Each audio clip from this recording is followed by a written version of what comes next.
Today is Wednesday, May 19th. So DPP for today is going to be the Torah portion of Naso. And we have a bunch to learn. And as I mentioned, we're going to do some Mishnayos as well in honor of my grandfather, Tzvi Hirsch ben Chaim Yeshayahu HaKohen. So let us begin. I'm going to share my screen. And we are ready to roll. I hope that comes up. Thumbs up if you can see it. Naso. Okay, perfect. Okay, awesome. So let's start from the beginning. And let's learn Torah. Okay, Numbers chapter 4, verse 21. The Lord spoke to Moses saying, take a census. Oh, if you remember last week, it was all about, Numbers, right? Book of Numbers, counting the Jewish people, the 12 tribes, and then counting the tribe of Levi, the Levites, separately, and they were counted from 30 days and up, and then they were appointed from ages 30 years to 50 years for specific tasks. And we spoke about how each of the three Levi families has a different task. Kahat has its task, Gershon and Mirari have their tasks, etc. So now we're up to the family of Gershon. So here we go, verse 22. Take a census of the sons of Gershon, of them too, following their father's houses according to their families. Again, father's houses, tribal affiliation, including priesthood and Levitehood, goes by the patrilineal model, whereas Jewishness goes by the mother. So the mother is the core Jewishness, the dad is the tribal affiliation. Here we go. From the age, so this is the Gershon family from the age of 30 and up until the age of 50 years. So 30 years to 50 years, you shall count them all. Okay. Oh, sorry, you should count them. All who come to join the legion to perform service in the tent of meeting. Give me 1 second. Let's get Matt in on the action. All right. Matt, welcome. Welcome to the action. It's great to have you here.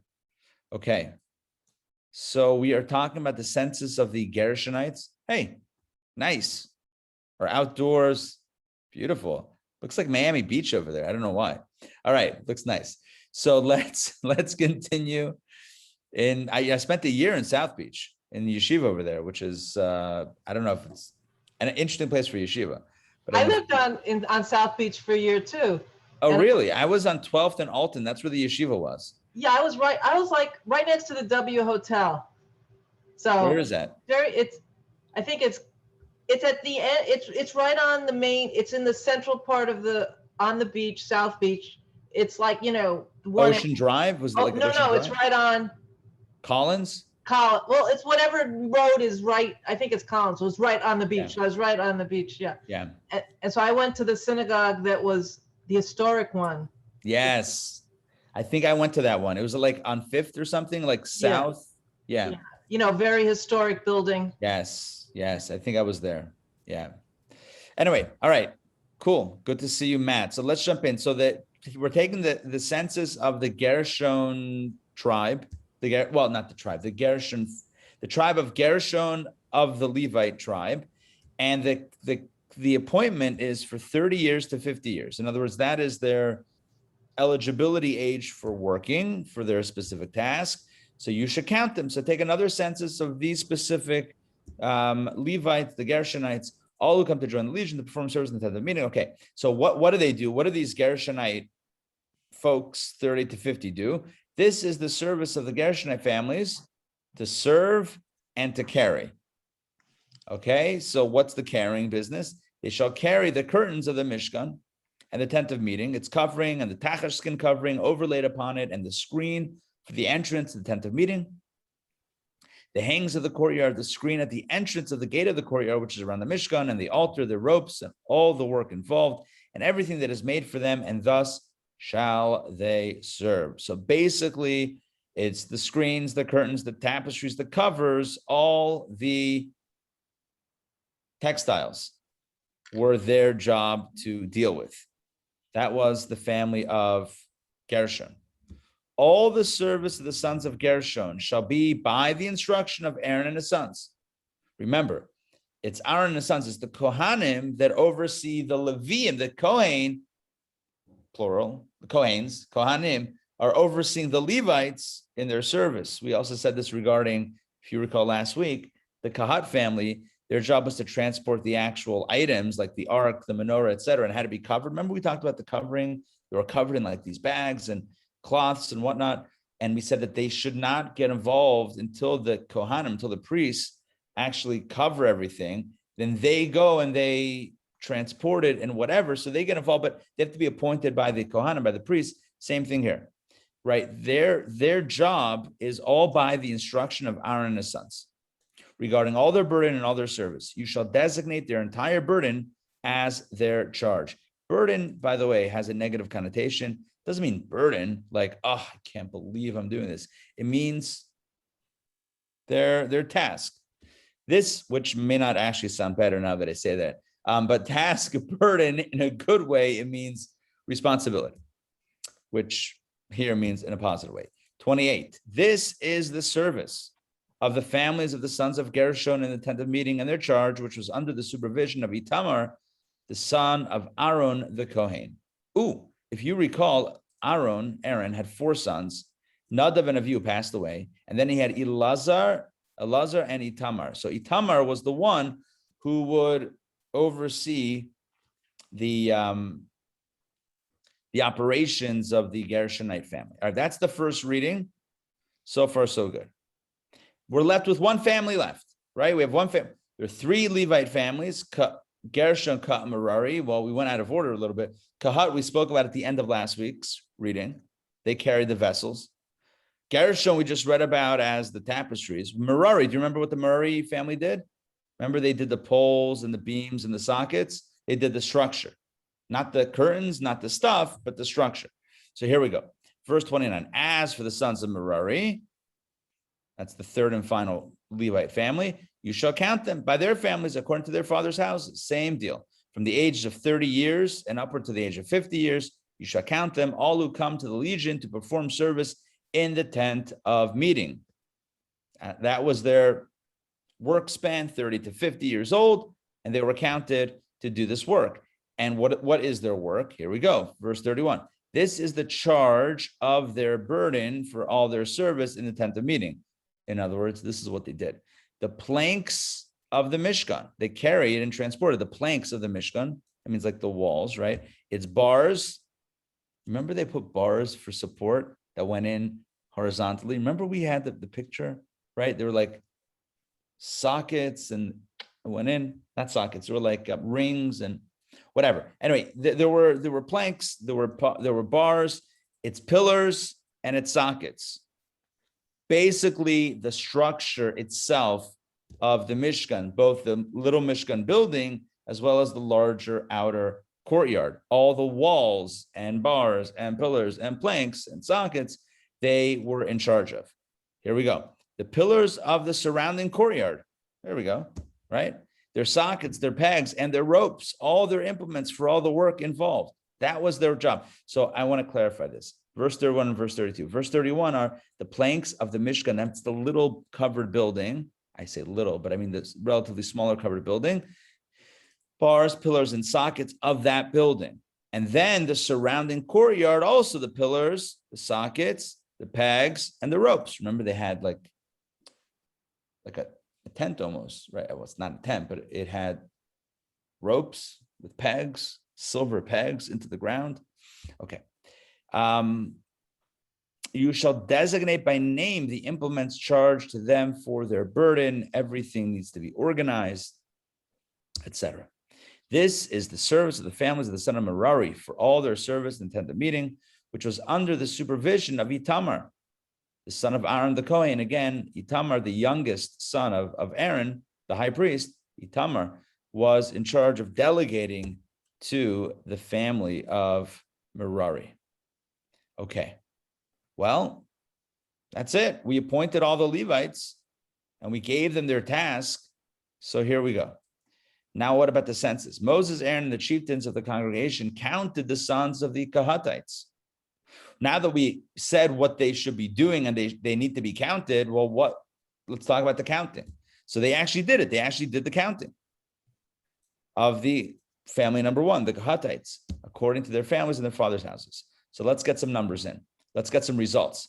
From the age of 30 years and upward until the age of 50 years, all who come to the Legion for the service of the 10th meeting, their tally according to their families, again, Kahat families, 30 to 50 years old, the number was 2,750. That is far less than all the Levite Kahatites aged 30 days and up. Remember last week we had a different census, 30 days and up. The Levites were counted twice. One 30 days and up, and one 30 years to 50 years. So don't get confused between the 30s, right? There were 30 days and up, and then 30 years to 50 years, a 20-year span. So that was like, I don't know, 7,000, 8,000, but the 30 to 50 years old is only 2,750.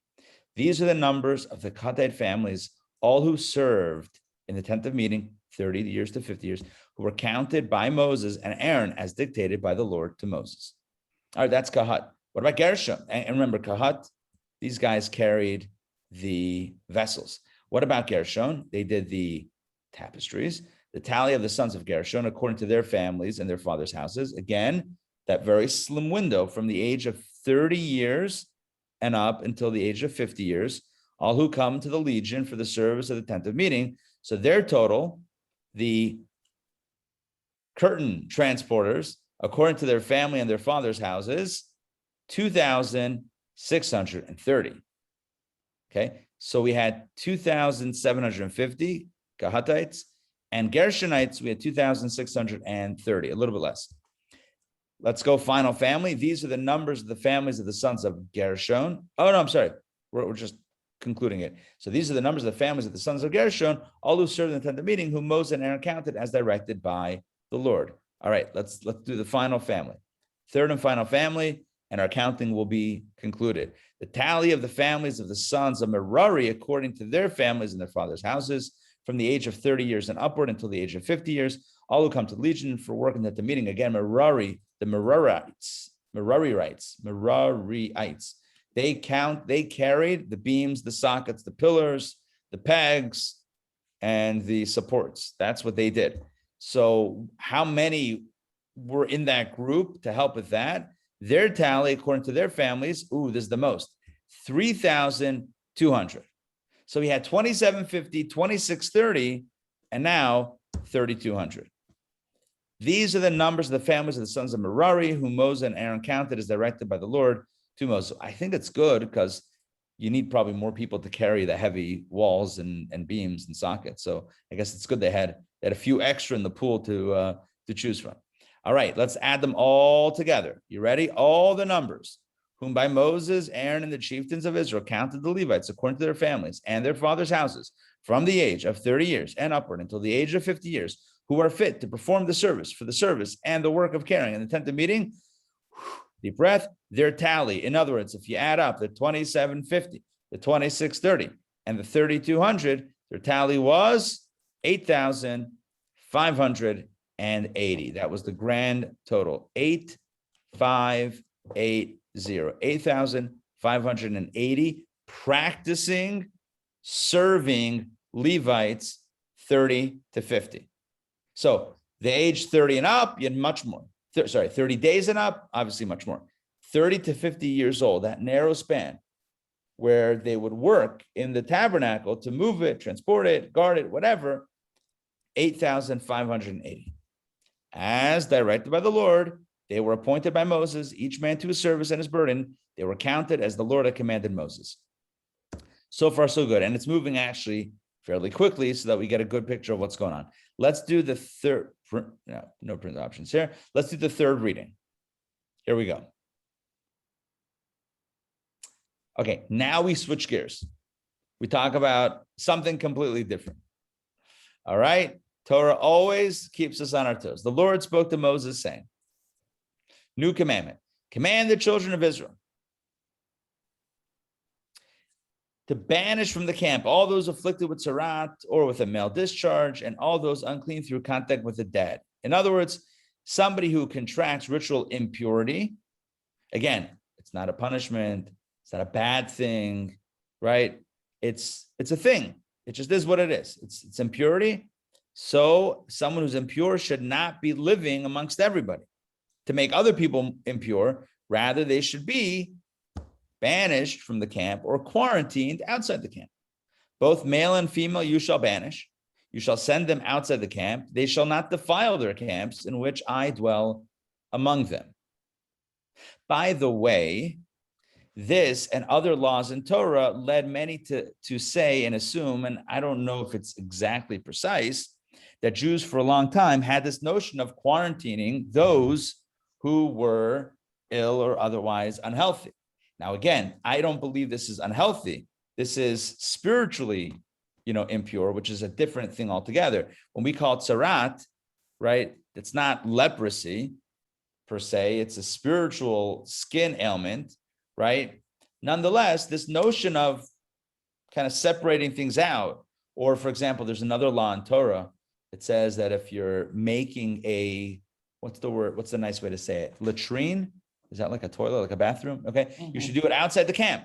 Don't do it amongst. So the idea of like kind of separating out, I'm not, God forbid, comparing, by the way, people, but I'm just saying like the notion of kind of keeping the camp sacred and physically and spiritually clean and pure is something that is part of the Jewish, part of the fabric of Jewish society from the beginning. Again, it may seem harsh. Oh my gosh, banishing from the camp. But again, the rationale for this is that they should not cause others to contract ritual impurity. And again, I'm also mentioning even physically, there were also steps taken also to preserve the integrity of the camp. Let's continue verse number 4. The children of Israel did so. Yeah, they sent them outside the camp as the Lord had spoken to Moses, so did the children of Israel do. In other words, they followed this law, and if somebody became impure, they had a place where they could send them out until they became pure, and then they came back. All right, let's continue. The Lord then spoke to Moses, saying, again, more laws, more mitzvot. Tell the children of Israel, when a man or a woman commits any of the sins against man, to act treacherously against God, and that person is found guilty. Notice what's going on here. When a man or woman commits any of the sins against man, to act treacherously against God. Well, hold on. Is it against man or is it against God? What are we talking about here? So we toggle some Rashi, and we're talking about a situation here. Scripture repeats the section dealing with a thief who swears falsely. So Rashi is dealing with why are we repeating these laws? If you recall, a few weeks ago, maybe a month or two ago, we talked about this. And that's what Rashi is dealing with. But I want to explain first, before we get to any questions, just to explain what does it mean that we're talking about sins against man and to act treacherously against God. So number one, the sin against man is theft. So somebody stole something. And then when they were accused of it, then they compounded the sin by acting treacherously against God, by swearing falsely in court that they did not steal. Are you with me on this? So it's the cover-up, right? There's the original infraction, which is the theft, which is a sin against man. And then there's the perjury under oath, which is, the court, it's not about their ego. It's really about standing before God in the court and, swearing in God's name, so to speak, that one did not steal when one actually did. So that's a treachery against God, the false denial. So the theft is sin against man, and the denial and the false oath is a treacherous act against God. Well, if a person then subsequently wants to come clean and says, I feel so guilty, I can't live with myself, I stole, and then I lied about it, and I swore falsely under oath, that's it, I'm returning the money. So what you do then, let's put Rashi on pause for a second. The law is, right? Verse 7, they shall confess the sin they committed, make restitution for the principal amount, and add a fifth to it, and give it to the one against whom he was guilty. So the law is that if you want to come clean, fine. Let's say he stole $100. You give him 100 plus a fifth plus another 20, $120. That's what the law is. Now, the truth is we did already have this in Leviticus. So Rashi here, the Rashi that I said it a moment ago, Rashi here asked the question, why is Torah repeating the law of the fellow who pays a fifth? The fellow who stole, denied, and then gets busted, he pays a fifth, an extra fifth. Why is it repeated? So Rashi says it's repeated here because two new matters are introduced. In other words, two details that were not in the first rendition. In Leviticus, two details are added here in the book of Numbers. What are they? The first detail is that is written, they shall confess, which you saw in verse 7, they shall confess, which teaches us that the thief is not required to pay a fifth and bring a guilt offering when incriminated by two witnesses until he admits to the deed himself. So if the thief is ultimately busted and caught by two witnesses after swearing falsely under oath, he doesn't bring the extra fifth. He's not a good, that wasn't a cool thing to do, but he doesn't bring a fifth until he confesses it himself. He has to admit it, and then he brings the extra fifth. And the second matter is that what is stolen from a proselyte must be given to the Kohen, from the Kohanim, and that's the second idea. I guess proselyte maybe doesn't have family or something, so it has to be given to the priest on behalf. Okay. Rabbi, excuse me. What if the person doesn't, confess? Yeah. Well, they have to, they're on the hook for the original principle, but it seems that the extra fifth is not tacked on. Although, maybe then it falls under the category of kefo, which is double. You pay double the amount. I'm not sure. But the extra fifth here is only when there's confession.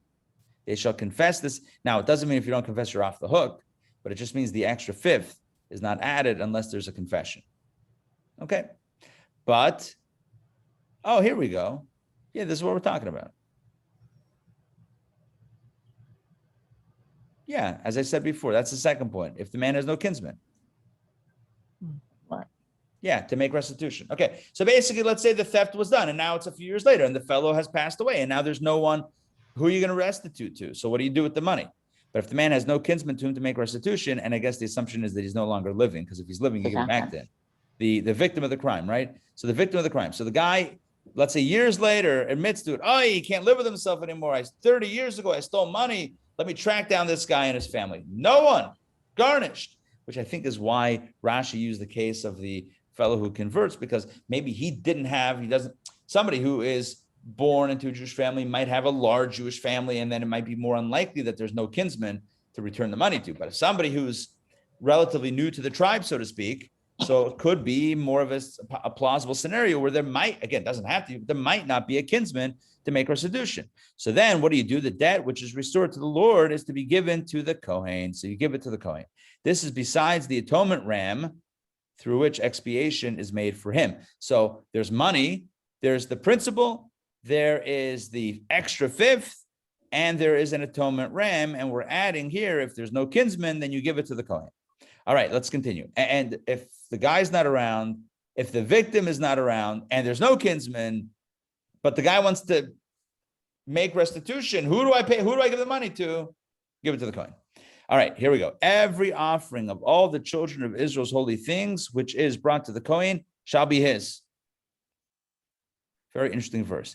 Basically, when you bring an offering to the Kohen, it shall be his. What does that mean? Number one, it's the Kohen's. The Kohen can eat. If it's an offering that the Kohen can eat, he eats it. The one who brought it eats it. But it also tells us that the prerogative of which Kohen to give it to. Oh, I'm sorry. It's not necessarily an offering. It's truma, which is the donation, the donation that's given to the Kohen to support the Kohen. You can choose which Kohen you give it to. So the Kohen keeps it, but you can choose. Let's see Rashi on this.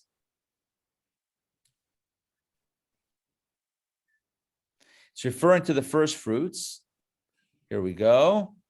What does it mean brought to the Kohen? So Rashi says, these are the first fruits, of which it says, you shall bring to the house of the Lord your God. So therefore, Scripture states, to the Kohen it shall be his. Scripture teaches us regarding the first fruits that they are given to the Kohen.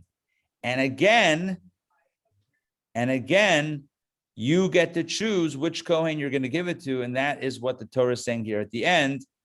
Everyone's holy things shall belong to him. Whatever a man gives to the Kohen shall be his. Let me talk about Rashi again.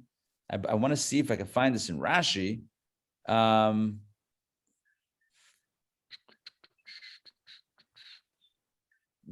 right, there's another explanation. Here, okay.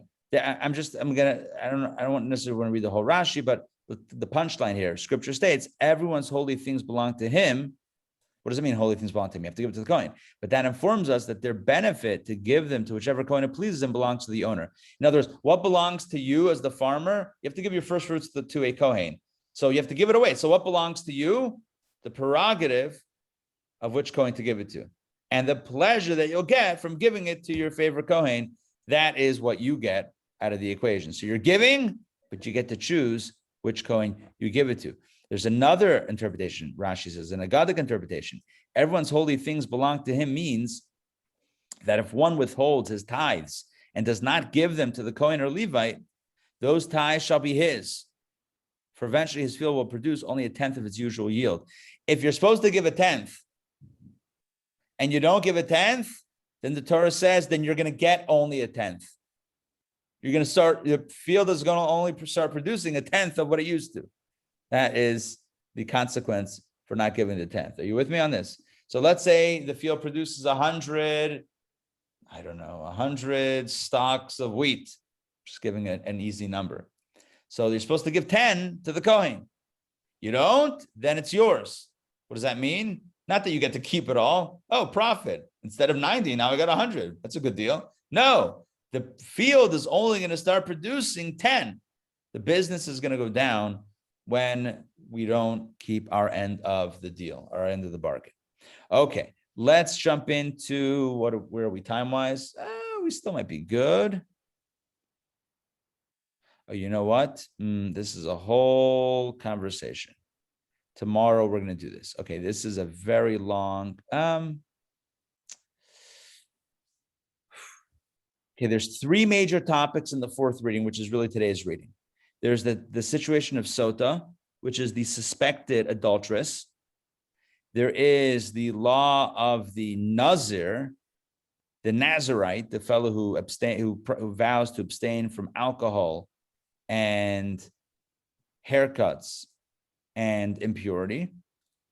And then there's the priestly blessing at the end. Little priestly blessing action right here.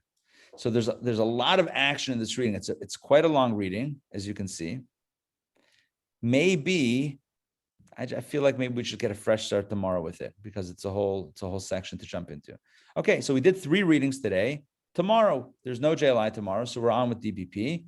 So we'll cover it. We'll cover maybe 4 and 5 then, and then 6 and 7 on Friday. Okay, so again, tomorrow we're dealing with the suspected adulterous wife. This is a husband who suspects that his wife may be doing something behind his back, and there's a way to essentially exonerate her and give blessings to her and the family from that place of suspicion to a place of blessing, assuming that she is indeed innocent. And then we have the case of the Nazarite vow and the case of and then the priestly blessing description, which is very beautiful. All of that in an action-packed 4th reading, same bad time, same bad channel tomorrow. Now we're going to jump into Mishnah. So I looked at the time and I saw we had time, but we are going to study some Mishnayos. So I want to do this. I want to give time for everything and give proper attention to everything. So let's jump into Mishnayos. Once again, we are learning the Mishnah in honor of my grandfather, Tzvi Hirsch Ben Chaim Yeshayahu HaKohen. May his memory indeed be for a blessing and bring blessings to our family and our extended family, all of you as well. I know how much our community meant to him and how much he loved participating in the classes. So certainly this is a beautiful merit in his honor. So let's jump in. We're up to chapter 3. Here we go. we're talking about the Shema. If you recall, we're talking about the Shema and prayer and all that stuff. We talked about when you say the Shema and how you say the Shema. So now we have another detail. One whose deceased relative is laid out unburied before him. So in other words, somebody whose close relative passes away and is still not buried, that person is exempt, the relative is exempt from the recitation of Shema, from the Amidah prayer, and from the mitzvah to don phylacteries, tefillin, as well as all positive mitzvot mentioned in the Torah until the deceased has been buried. This is what we call the laws of Onen, which is basically stating that a person who is in that initial period after the passing of a loved one, where the focus is on arranging and coordinating a proper burial for the loved one, laying them to rest, so they are absolved from all positive commandments, including prayer, Shema, Amidah prayer, wrapping tefillin, all positive mitzvot are basically suspended until the arrangements have been made and the person's been laid to rest. Now, if all the arrangements are made and kind of just waiting, then that's something else. Then you should do a mitzvah in the meantime. But if the preparations need to happen, then that's the only focus. Now, the Mishnah continues. And we've talked about this before, right? Is this ringing a bell, these laws about, okay. Now, with regard to the pallbearers and their replacements and the replacements of their replacements, so those located before the bier who have not yet carried the deceased and those located after the bier. So those before the bier who are needed to carry the bier, that means the it says the mita, the bed, but I'm assuming it means like the coffin bed. So those before the bier who are needed to carry the bier are exempt from reciting Shema, while those after the bier, even if they are still needed to carry it, since they've already carried the deceased, they are obligated to recite Shema. However, both these and those are exempt from reciting the Amidah prayer, since they are preoccupied and are unable to focus and pray with the appropriate intent. Okay, so if we look here on the side, you see here, it says, a person who has not yet buried his dead is called an onen. Right, you see that on the side over there, on the right side of the screen? I hope you guys can see that. Can you guys see this, what I'm highlighting? Okay. He is exempt from saying the Shema, the Tefillah, Amidah, and putting on Tefillin. In the Talmud, they add that he's exempt from all mitzvot in the Torah, positive mitzvot. It is as he, along with his unburied dead relative, are considered to be out of the realm of normal human beings who are obligated to the commandments. Until he buries the dead, he can't really participate in other normal societal interactions, including mitzvot. Okay, so the onen is exempt from the Shema. I'm just doing the commentary. The onen is exempt from the Shema and other mitzvot because there is just no way he can concentrate on fulfilling them until he has buried his dead. The pallbearers are exempt because they are too busy and concentrating on other matters and would not be able to have the proper intentions.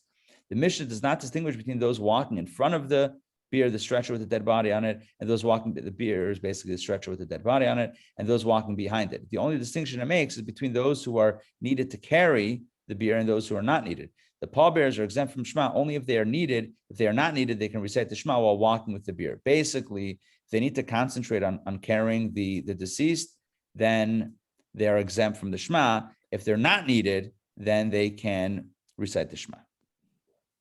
Back inside, Mishnah number 2. Back on the left side of the page. After they buried the deceased and returned. Second here.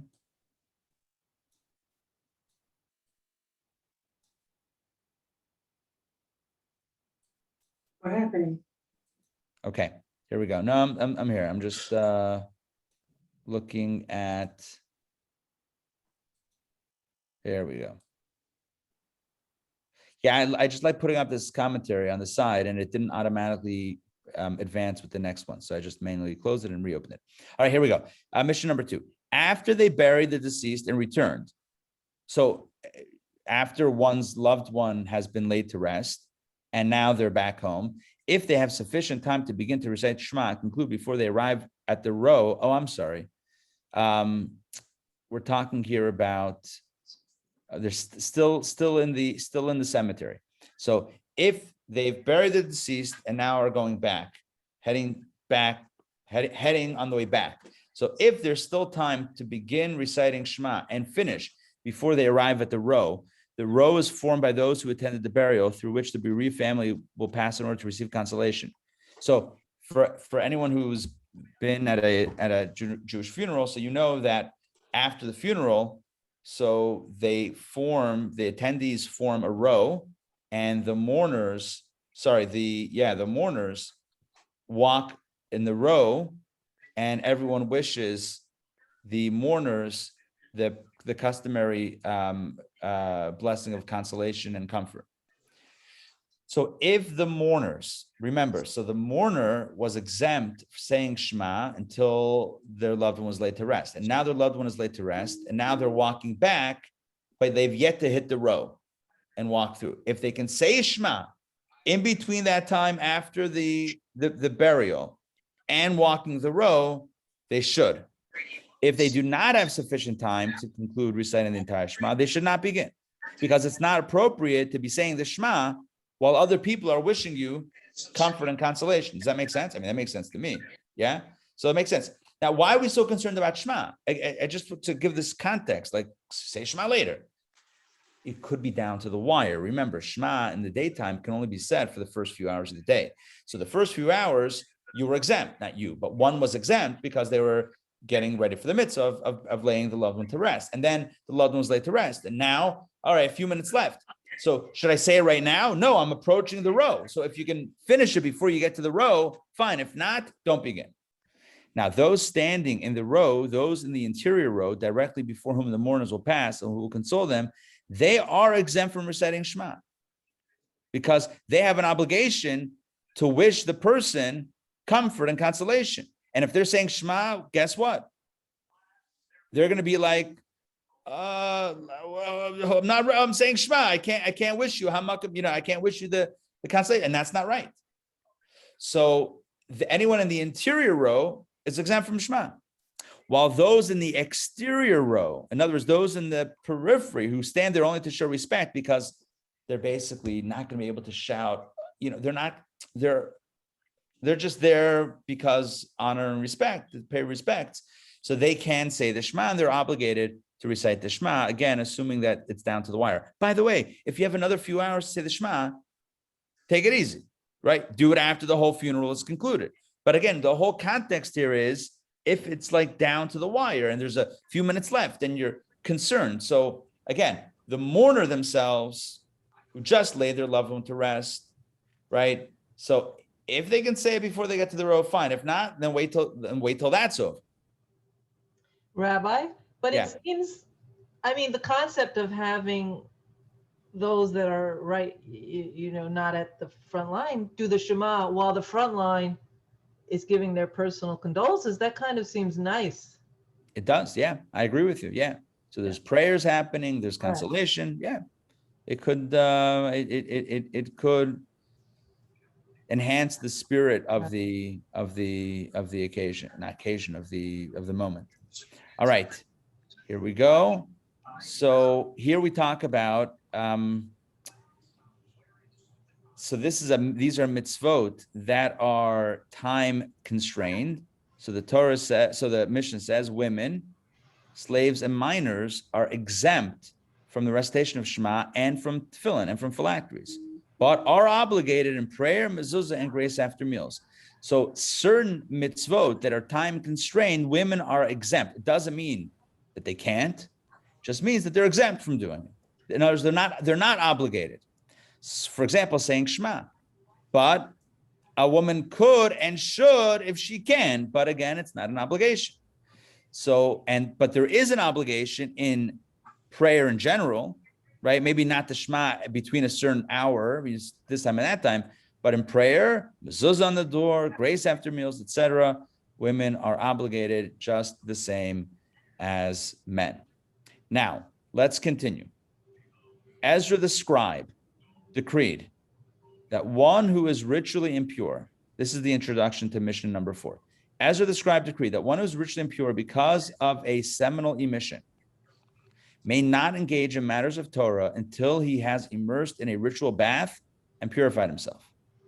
This halacha, this law was accepted. So Ezra the scribe was, just to give you a timeline, Ezra the scribe lived at the time, the early years of the Second Temple, as the Jews were returning from the first exile in Babylonia. So Ezra the scribe was one of the leading scholars and sages then.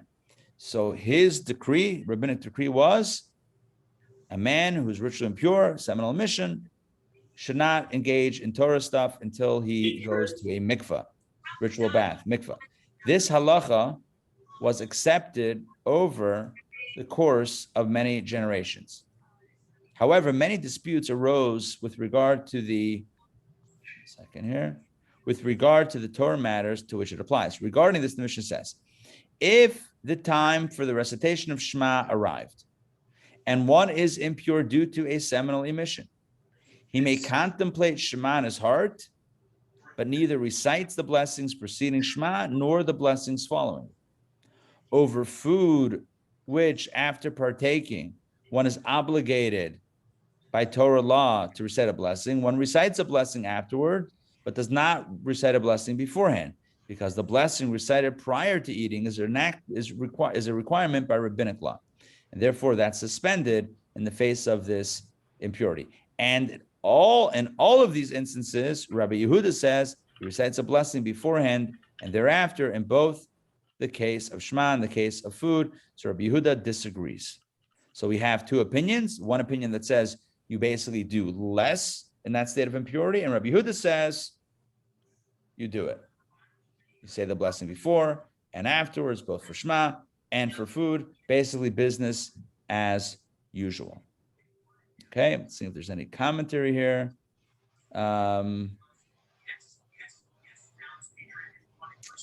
Commentaries.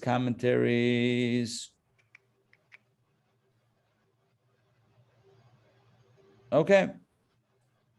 Yeah, I'm looking at it here quickly. Okay, yeah, that's basically what we said. There's two opinions. One says that you don't say the blessings before and after. One says you do. Well, I mean, with the blessing after meal, you always do the after blessing because that's biblical. But some say that the other ones are uprooted. You don't do it. Rabbi Yehuda says you do it. And commentaries, this last line is interesting. Commentaries disagree over whether or not Rabbi Yehuda thinks that he recites the Shema out loud or just in his heart. Okay, let's continue. Mishnah number 5. This Mishnah contains various statements with regard to individuals with different types of ritual impurity, as well as the need to distance oneself from filth and impurity. All right, here we go. One who was standing in prayer and who recalled that he experienced a seminal emission, and according to this opinion, he is prohibited from praying, so he should not interrupt his prayer. Rather, he should abridge each individual blessing. That means standing in prayer is usually a euphemism for the Amidah. So then do an abridged version of the Amidah, basically. So abridge each blessing, that means each of the 18 or 19 blessings. They stated a general principle. One who descended to immerse himself. Okay, fine, so now something else. Here's a general rule. One who descended to immerse himself in the mikvah, if he is able to ascend, cover himself with a garment and recite the morning Shema before sunrise, he should ascend, cover himself and recite Shema. If not, he should cover himself in the water and recite Shema there. You see that? In other words, when you pray, you have to be wearing clothes. But it's saying that if you're in the mikvah, right? So then ideally you come out, towel off, get dressed, and say Shema. But if you're going to run out of time, then you can actually do it in the mikvah, because the mikvah itself is, so to speak, covering the person. The person is covered in the water, right? That's what it says. If he should cover himself in the water and recite Shema there. Okay. Now, he may not, however, cover himself in either foul water or water in which flax was soaked until he pours other water into it. In other words, if it's gross water, that's not the right context for praying. Listen, Baruch Hashem, nowadays, a mikvah, whether it's a men's mikvah or a women's mikvah, the mikvahs typically are very nice. Beautiful women's mikvahs, especially, they're like spas nowadays. Oh, it's gorgeous. It's literally like stunning. but men's mikvahs not so much. I mean, they're functional, but they're not bad. But back in the day, people would immerse themselves in whatever body of water they could find, and sometimes, the water wasn't clean. And so the point here is, if it's not clean water, it may not make it a non-kosher mikvah, but it's not the right context to say some prayers inside, because it's just not a nice place. It's not a befitting, it's not coveted. It's not honorable for that to happen. Okay. Rabbi, and in general, excuse me. yeah. I'm just trying to understand. So, my understanding then is, so women generally go to the mikvah once a month? Correct. And men may be going as needed. Many men go every morning. Oh, every morning. Okay. Every morning, as whether, out of the need for what we've been talking about today, or whether just for additional doses of purity. So yeah, many men in many communities go every single morning, Shabbat included. Yeah. Okay. Now, here's another element to this Mishnah. It's an interesting Mishnah. It had like 3 different pieces to it. And in general, how far must one distance himself from urine and feces in order to recite Shema? At least 4 cubits. In other words, if there's waste, right? So then don't say Shema right there. It's not nice.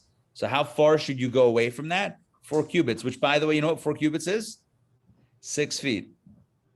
This is why halacha, Jewish law, the standard measurement of distance that constitutes enough distance, safe distance, is always 4 cubits.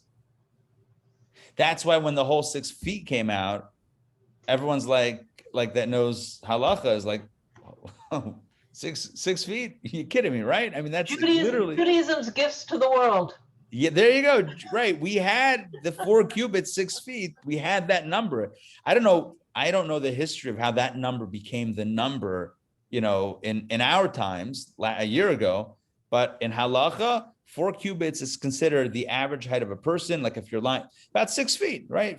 Between 5 and 6 feet is the average height of a person. Somewhere 5.5, 6 feet, whatever for a man. And so that's, the distance of the length of a person becomes, or maybe person standing with their arm span. Is that true that a person's arm span is the same as their height? I've heard that before. Is that true?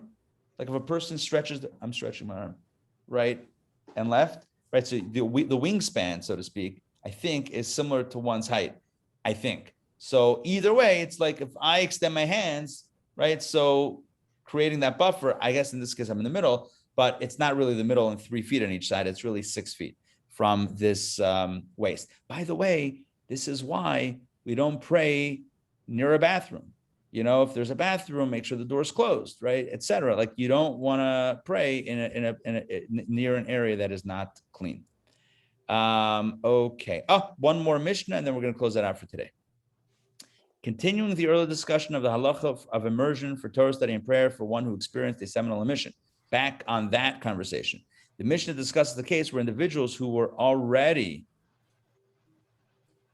impure with a severe form of ritual impurity are exposed to the impurity of a seminal emission as well. So in other words, they were already impure. Now there's another impurity. They're required to immerse themselves and purify themselves with the impurity of the seminal emission, even though they remain impure due to a more severe impurity. So listen to this. Let's say a man has an impurity that's going to last for 7 days. But then he has a seminal emission, and now that renders him impure until he goes to mikveh. The question is there any point, because he's anyway impure with the other impurity? Are you with me on the question? Right? He already has a 7-day impurity anyways, day 3. So now he has another more temporary impurity, but should he go to the mikveh? And the answer is yes, even though he has an outstanding impurity that still has time on the clock. Consequently, here we go. Even a zav, whose impurity lasts at least 7 days.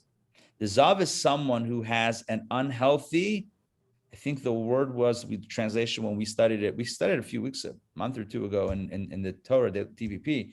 It's a venereal discharge or something. That might have been the expression used. So zav, whose impurity lasts at least 7 days. So if he's on the clock anyway for another, let's say 5 days. but he now experienced a seminal emission for which, were he not a zav, he would be impure only for 1 day. Or a menstruating woman who discharged semen, despite the fact that she is already impure with a severe impurity unaffected by her immersion, and a woman who engaged in conjugal relations with her husband and later saw menstrual blood. In other words, in all these cases where there is a larger impurity and then a more temporary impurity, so to speak, they all require immersion, even though they will still be impure for a more extended period of time. And Rabbi Yehuda exempts them from emission. Once again, there's a debate in the Mishnah, so there you go. So that is the Mishnah. All right. Fine. Okay, listen, there's commentaries here. I don't know that I want to read the whole thing. Fine. Okay, it is what it is. This, I think more or less we got it, right? So even if the person has a 7-day impurity and then he has a 1-day impurity, go to mikveh for the 1-day impurity, even though the clock is still, even though they're still impure after that, but still you get rid of the minor impurity and you don't wait till everything is done. All right, this concludes chapter 3 of Tractate Brachot. The total of how many chapters are there? Total 9. So we are exactly a third of the way done. My goal, this is my goal, is to get a chapter a day. Let's see chapter 4. How many missions are? 1, 2, 3, 4, 5, 6, 7. Doable. 5 is 1, 2, 3, 4, 5. They're a little bit long. Okay, doable also. 1, 2, 3, 4, 5, 6, 7, 8.